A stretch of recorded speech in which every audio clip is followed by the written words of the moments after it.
Para kay Pangulong Marcos, kritikal na maituturing ang problema ng basura sa bansa. Si Secretary Vince Dizon naman ng DPWH, tinatawag na niya itong garbage crisis. Ang Metro Manila Council, ano po bang assessment ninyo? Yes, Ivan, nakita po natin sa balita yung extent ng basura na accumulate nitong mga nakarang araw, lalo na yung mga lugar na dinalaw po ni Pangulong Marcos at ni Secretary Dizon. So tayo naman po sa Metro Manila Council, una-una, ang mga lokal na pamahalaan ay nakatutok naman po sa ating maayos na pag-haul ng basura sa ating mga lungsod.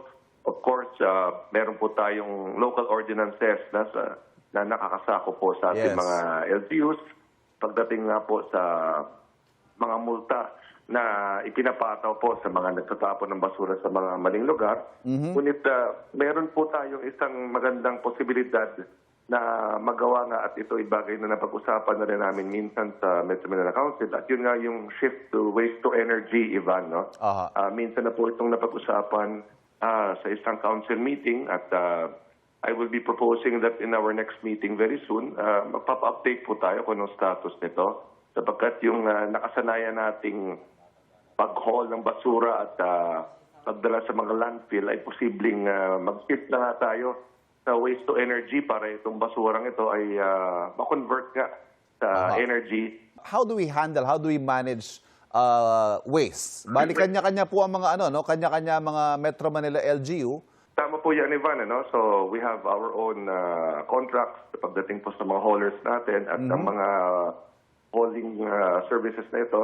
Papunta po yan ng province of Rizal. Dito po ang mga landfill ng Metro Manila. But as we have seen recently, unti-unti na rin napupuno ito. At hindi naman sustainable na landfill lang tayo ng landfill. Ayun nga ho, Ngayon, yung ipresenta sa ating potential waste to energy system, ito po ay moderno at ginagawa na po sa ibang bansa. So ako po na moving forward, maganda talaga na tingnan natin ang iba't ibang teknolohiya na pwede natin gamitin para po hindi na tayo hakot lang at haul ng haul papunta sa ating mga sanitary landfills.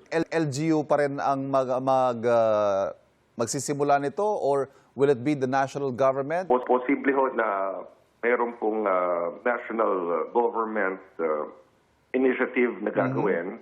Tapos ang mga LGUs po ay posibleng i-divide depending on our location nga po sa Metro Manila. No? So dadalhin pa rin yung basura, ngunit hindi na sa mga landfill, papunta na sa mga facilities ng waste to energy.